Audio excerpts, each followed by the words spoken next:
नाम जप से क्या होता है? नाम जप की, नाम स्मरण की महिमा क्या है?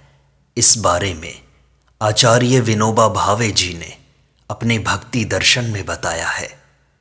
वे कहते हैं, चित्त शुद्धि के बहुत से साधन हैं, उनमें नाम स्मरण बहुत बड़ा साधन है। परमेश्वर का कोई भी नाम श्रद्धा और भक्ति पूर्वक उच्चारण करने पर तारक होता है। नाम स्मरण का प्रभाव श्रद्धा के कारण होता है। श्रद्धा ही उसका आधार है। हमारी किसी छोटी सी क्रिया पर भी हरि स्मरण रूपी संस्कार करने से वह अपूर्व हो जाएगी।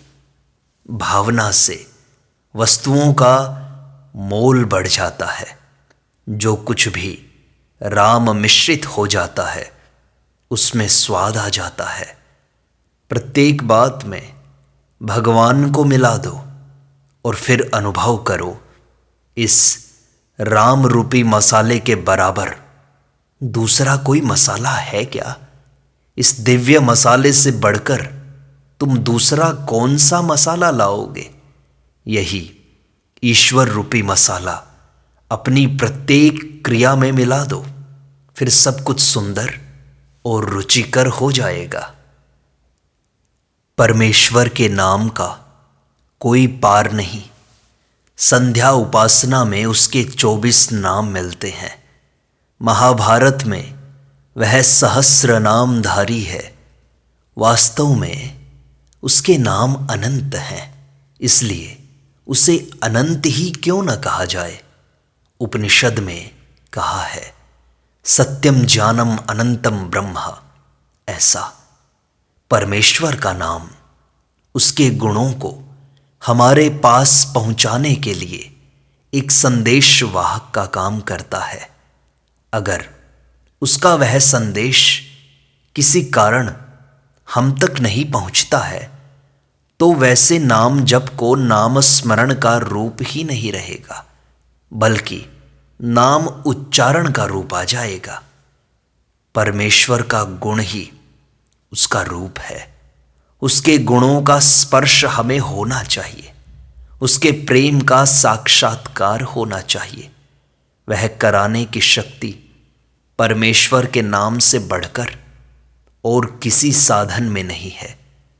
नाम तो स्वयमेव संदेश वाहक है, लेकिन उसका संदेश भी सुनने के लिए हमारी ओर से उत्सुकता चाहिए। यह उत्सुकता ही रूप चिंतन का स्वरूप लेती है। ध्यान के समय एकाग्रता कैसे सधे, इसके अनेक साधकों ने अनेक उपाय बताए हैं। उसमें एक उपाय है नाम स्मरण।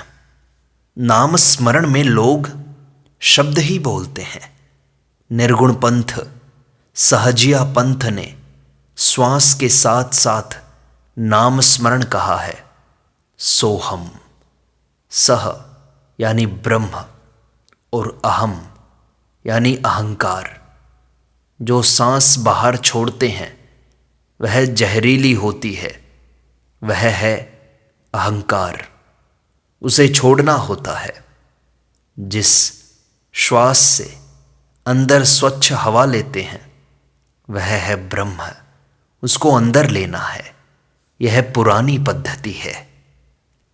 हमको आदेश दिया है कबीर साहब ने, प्रत्येक श्वास के साथ राम का स्मरण करने के लिए। एक भी श्वास व्यर्थ नहीं जाने देना। मैंने इसमें वृद्धि की है। श्वास यानी अंदर लेना और उच्छ्वास है बाहर छोड़ना।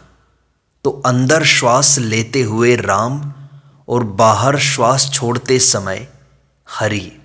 हरि यानी हरण करने वाला, साफ करने वाला। तो विज्ञान की दृष्टि से होगा, श्वास लेते समय राम कहो यानी स्वच्छ हवा अंदर लो, और श्वास छोड़ते समय हरि कहो यानी खराब हवा छोड़ो। तो राम हरि ऐसा किया जाए। इसका आध्यात्मिक अर्थ क्या होगा? राम कहते समय भगवान की भक्ति बढ़ाना और हरि कहते समय चित्त की वासनाओं को खत्म करना। कुछ लोग उपासना, ईश्वर स्मरण इत्यादि को मानते ही नहीं। कहते हैं निष्काम भावना से निरहंकार होकर सेवा कार्य करते चले जाओ, आचरण अच्छा रखो तो उसमें सब कुछ आ गया। यह बात भी गलत नहीं है, यह भी सही है। अगर निष्काम सेवा होती रहे, निरहंकार चित्त बना रहे, तो जिसे ईश्वर स्मरण कहते हैं वह न किया गया, न हुआ तो भी चल सकता है। लेकिन यह अगर बड़ा मुश्किल है, यह अगर सध जाए तो ईश्वर स्मरण न करने से भी चल जाएगा। बच्चा मुश्किल में आ जाता है तो ओ माँ कहकर पुकारता है। उसमें माँ के गुणों के साथ संबंध नहीं है, लेकिन श्रद्धा के कारण आश्वासन मिलता है। माँ जिंदा न हो तो भी बीमारी में या आपत्ति में मुंह से माँ शब्द निकलता है।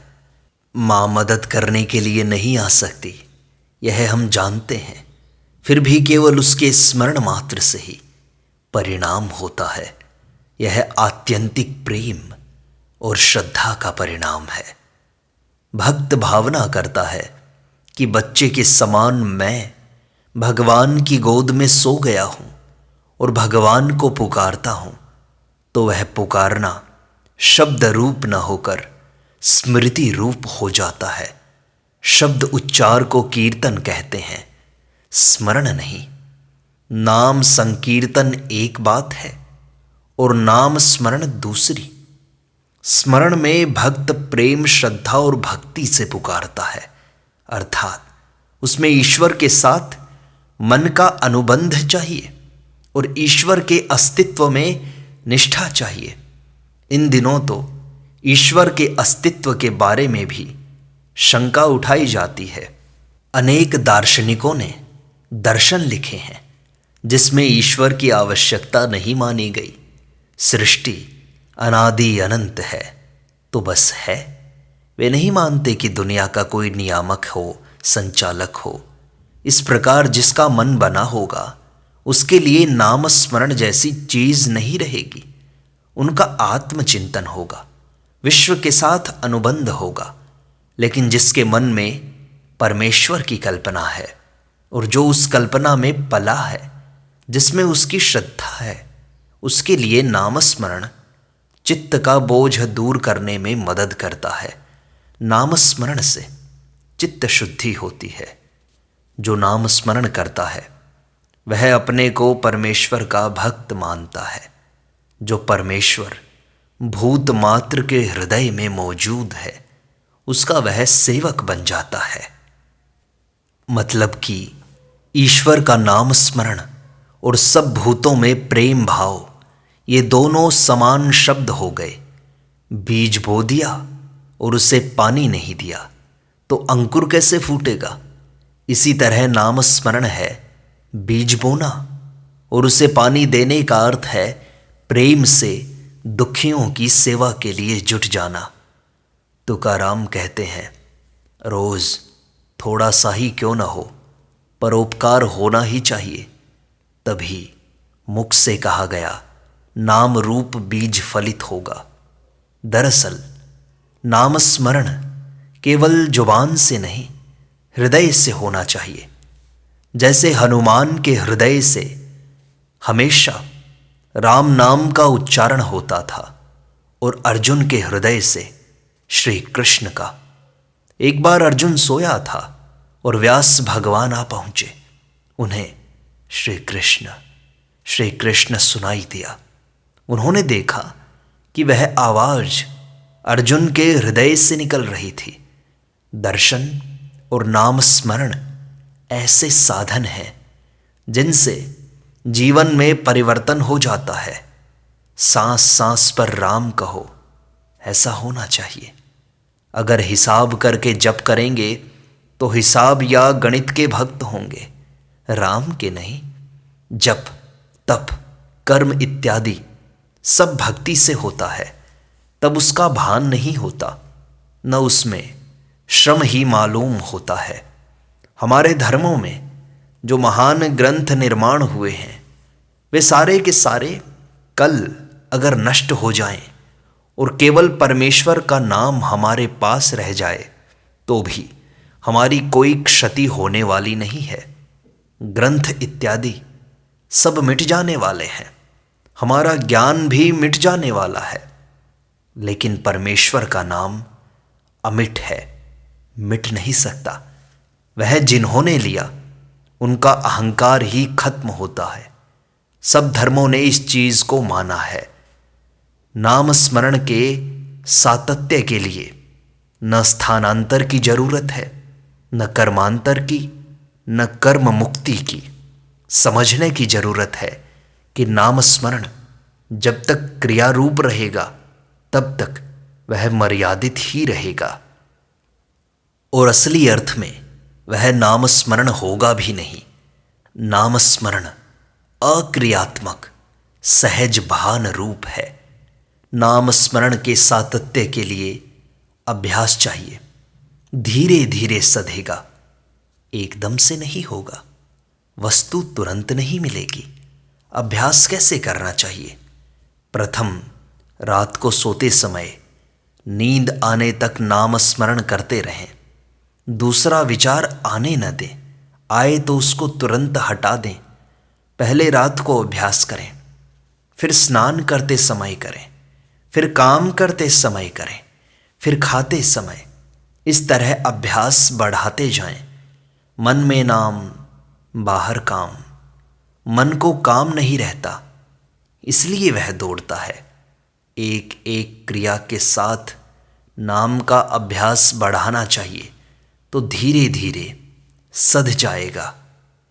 सभी संतों ने नाम की महिमा बताई है। नाम से सद्गुण प्राप्त होते हैं। सादगुण्य शब्द वैगुण्य का विरोधी है। वैगुण्य का अर्थ है विगुणता, न्यूनता, कमी, खामी, त्रुटि। हमारे चिंतन, आचरण, प्रयत्न और कर्मयोग में अनेक प्रकार की कमी रह जाती है। उसकी पूर्णता नाम से होती है। मनुष्य परिपूर्णता के लिए कोशिश करता है, पर वह सधती कहाँ है? मनुष्य का सारा प्रयत्न कितना भी विशुद्ध हो तो भी विगुण है, यानी उसमें कुछ न कुछ कसर रह जाती है। अनवधान, प्रमाद या ज्ञान की कमी के कारण जो त्रुटियां रह जाती हैं, वे कर्मयोग में बाधक होती हैं। दक्षता या ज्ञान की कमी रही तो कर्म पर उसका असर होता ही है, इसलिए उस कर्म का पूरा फल नहीं मिलता। परमार्थ में जो विगुणता रह जाती है वह नाम के कारण सद्गुण हो जाती है, यानी गुणवती, परिपूर्ण हो जाती है। भक्ति मार्ग की यही विशेषता है कि इसमें नाम प्रताप से कर्मयोग की अपूर्णता पूर्ण हो जाती है। जो केवल कर्मयोग से पूर्ण नहीं होती, ज्ञान से वह पूर्ण हो सकती थी, परंतु अपने पास ज्ञान तो है नहीं, इसलिए अपूर्णता रह जाती है। अब अशरण को नाम की शरण मिल जाती है और नाम स्मरण से साधक की आंतरिक साधना पूर्ण होती है।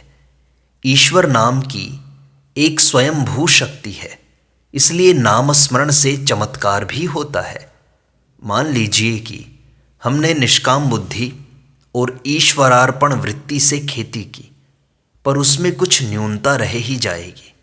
इससे फसल ठीक नहीं होगी। साधना में न्यूनता न रह जाए, यही हम चाहते हैं, और खेती हमारी साधना है।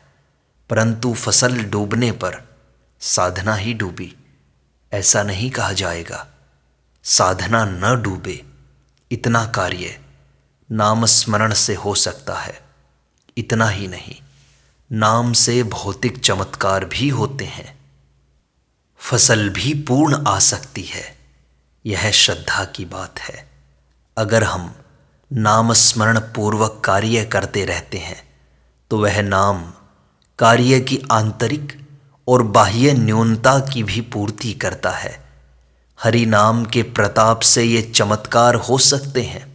इस तरह हरि नाम से आंतरिक और बाह्य दोनों सद्गुण आते हैं। कर्म विपाक की प्रक्रिया से न्यूनता की पूर्ति हो सकेगी, ऐसा आश्वासन कर्मयोग नहीं दे सकता।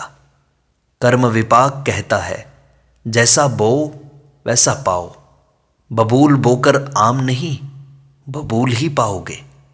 परंतु भक्ति योग में कर्म विपाक की प्रक्रिया को भी खंडित करने वाली कोई चीज पड़ी है। इसका अनुभव भक्ति मार्ग में आता है। आखिर ईश्वर ही सब कुछ करता है। नाम स्मरण में यह श्रद्धा है कि आप कुछ थोड़ा प्रयत्न करते हैं, उसमें जो कमी रह जाती है उसकी पूर्ति भगवान करते हैं। नाम स्मरण का यह एक बहुत ही शास्त्रीय परिणाम है। इसका अर्थ हमें समझ लेना चाहिए। नाम स्मरण का अर्थ है अपनी हर कृति का ईश्वर के साथ संबंध जोड़ना। हम जो भी काम करें ईश्वर के नाम से करें, हरि सेवा के भाव से करें। एक भाई ने हमसे कहा, मैं हरिजन सेवा करता हूं परंतु परिणाम नहीं आता। हमने उनसे कहा, तुम अपने को हरिजन सेवक क्यों कहते हो? हरिजन सेवक न कहकर हरि सेवक ही कहो। हरि सेवक के नाते तुम हरिजन सेवक बनोगे।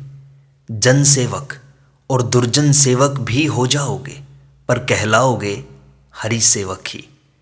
जब कर्मयोग में भक्ति आती है तो इस तरह का फर्क होता है। अपना हर काम ईश्वर के साथ जोड़ देने का अर्थ है अपना खाना और नींद भी ईश्वर के साथ जोड़ देना। तब पूरा जीवन दिव्य बन जाता है। बाह्य रूप में चाहे वह व्यावहारिक जीवन क्यों न हो, परंतु परिणाम में बाह्यांतर दोनों जीवन दिव्य बन जाते हैं। वही हमें साधना है। इसलिए यह युक्ति सध जाए तो बहुत बड़ी बात होगी। नाम पाप का निरसन करने वाला है। तुकाराम ने कहा है, चल तुझे छुट्टी देता हूँ, हर श्वास पर विट्ठल का नाम ले। तेरा ऐसा एक भी पाप नहीं है जो नाम लेने पर भी तेरे पास बना रहे। मैं देखता हूँ कि तुम पाप करने से थकते हो या हरिनाम पाप जलाने से थकता है। ऐसा कौन सा जबरदस्त और मगरूर पाप है जो हरिनाम के सामने टिक सकता है? तुमसे जितने पाप बन सके करो, तुम्हें खुली छूट है। होने दो हरिनाम की और तुम्हारे पापों की कुश्ती। अरे इस हरिनाम में इस जन्म के ही नहीं, अनंत जन्मों के पाप पल भर में भस्म कर डालने का सामर्थ्य है। गुफा में अनंत युग का अंधकार भरा हो तो भी एक दिया सलाई जलाते ही वह भाग जाता है। वह अंधकार प्रकाश बन जाता है।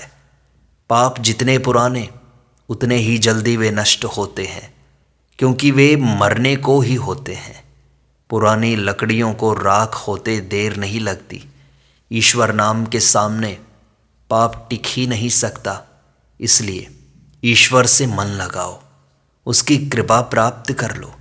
सब कर्म उसे अर्पण कर दो, उसी के हो जाओ। नाम में ऐसी शक्ति है कि मनुष्य का कुल पाप समाप्त हो जाता है। उसका पुराना जीवन बिल्कुल कट ही जाता है। अब सवाल यह है कि आश्वासन यथार्थ है या भ्रामक है? क्या सचमुच नाम स्मरण से पाप खंडित होते भी हैं? मान लीजिए हमने बचपन में कोई गलत काम कर लिया और इसलिए शरीर में बीमारी आ गई, तो क्या किसी भगवान के नाम से यह पाप कट सकता है? हाँ, कट सकता है। अगर भाव की तीव्रता हो तो उसी क्षण कुल का कुल शरीर स्वस्थ हो सकता है। यह हमारी श्रद्धा है। हम उसे साबित नहीं कर सकते, परंतु हमारी श्रद्धा है कि सब प्रकार के पुराने पाप कट सकते हैं, पाप के परिणाम भी कट सकते हैं। अगर यह श्रद्धा न हो तो यह मार्ग भी मुश्किल है। ज्ञान मार्ग से भक्ति मार्ग सुलभ है, परंतु भक्ति की प्राप्ति कठिन है। भक्ति प्राप्ति के बाद सब सुलभ है, फिर कोई सवाल है ही नहीं, फिर सब आनंदमय है।